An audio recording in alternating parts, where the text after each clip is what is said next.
যারা খুদ ভাত সঠিকভাবে রান্না করতে পারেন না তাদের জন্য আমার পদ্ধতি দেখাই, সহজ হবে। জল ফুটে গেছে, জলের মধ্যে দেব লবণ। এই লবণটা সব খুদ ভাতে জড়িয়ে যাবে সুন্দরভাবে। এবার আমি আগের থেকে ধুয়ে রেখেছি খুদগুলো, আমি ওই ফুটন্ত জলে খুদগুলো দিয়ে দেবো।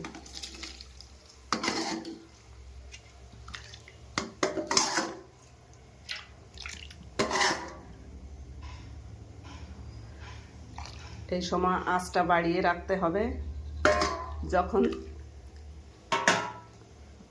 উতর আসবে তখন আবার জালটা কমিয়ে দিতে হবে। আবার ঢেকে দিলাম। সঙ্গে হচ্ছে সর্ষে শাক ভাজা, আর ভেজেছি বেগুন, শুকনো লঙ্কা, আর ভেজেছি মাছের পেটা পেঁয়াজ দিয়ে। দেখো এইভাবে জাল হবে।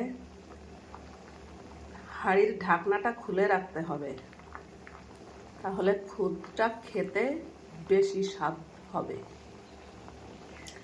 আমার মা, জেঠিমা, ঠাম্মা, কাকিমারা ঠিক এইভাবে কড়াইতে বা হাঁড়িতে ঢাকনা খুলে রান্না করতেন, তাতে স্বাদ দ্বিগুণ বেড়ে যায়।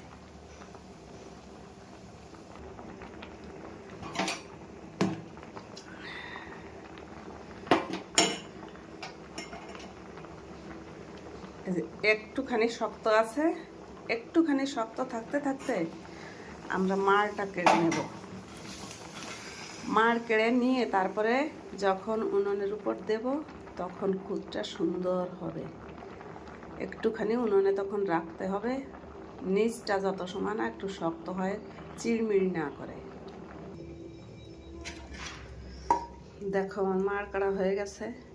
এখন আমি 1 মিনিট উনুনের উপর রাখবো। 1 মিনিট পর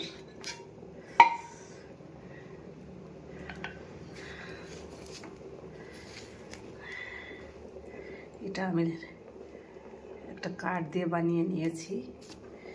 ভাতগুলো যদি এভাবে আলগা করে দেওয়া হয় তাহলে বাড়ার সময় ভাত কাটে না, আস্তে করে ছেড়ে আসে।